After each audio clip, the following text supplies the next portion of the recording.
dafa mel ni man kii su ma juumul mi Sembara Rebeke moom moo fi waxoon ne du takk ñaareel.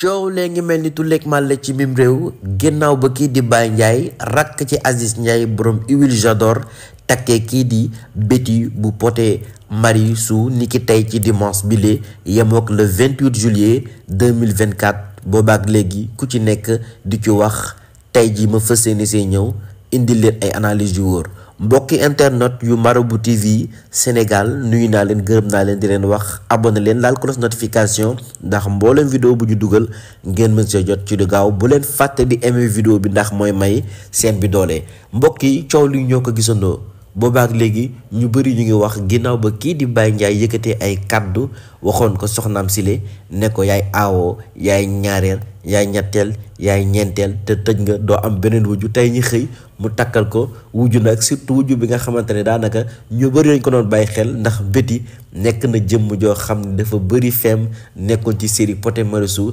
tey ñi takkal la ko loolu nag loo mën a doon di nga patiner gars yi naan Baye Ndiaye respecté wul kàddoom gars yi naan Baye Ndiaye nangam mais Baye Ndiaye jullit la am na droit ba am ñeent tey ji la ma wax ak jabaram wala balaa muy takk xëy na waxtaan nañ ci ak jabaram ba tey bu ko neexoon def comme ñeneen ñi def di takk takkum suuf mais dafa takk boo xam ne publiquement la jaarale ko ci farat ak yàlla sunna kon jarul polémique yi jarul yeneen malgré yëkkati woon na fi ay kàddu nag coow li bëri lool mais tey yàgg nañ ko gis ci ay góor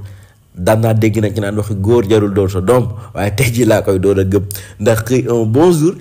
kii di Baye Ndiaye takk deuxième dame te ki mu takk jàpp naa ni jigéeni Sénégal ñu bëri ñu ngi koy bàyyi xel am na ñoo xam ne jamono bi bu ñu leen ko takkaloon tas lañuy def waaw mais nag ñu ngi leen di ñaanal sëy bu barkeel bon njaboot gu saawaan baawaan di wax tamit kii nga xam ne moo di aaw mi mu gën a muñ xam ne wujju du concurrence du lenn lu ñaaw lu dul bokk wërsëg rek dañuy ñaan sunu borom gën leen a boole gën leen a jubóole Betty tamit bu ñëwee na topp ci ginnaawam xam ne ko moo ko fi njiit te képp ku la jiit ci kër moo la mën a wan fan la bunt yi féetee kër gi nan lay doxalee bu ko defee ñu ànd jàppale kii di Baye Ndiaye ndaw la te nangu naa liggéey jàppale ki nga xamante ne tamit moo di magam bi di Aziz Ala Ndiaye di ñaanal ñëpp jàmm ñi nga xam ne ñu ngi ci néegu sëy te amaguñ borom kër yal na leen suñu borom may borom kër ñi nga xam ne jamono bi ñu ngi ci néegu sëy te amaguñ doom yal na leen suñu borom may doom te bés buñ ko amee yal na doon lu leen jik di leen jox dig daje ba beneen yoon jaa ngeen jëf bu leen fàtte di abonné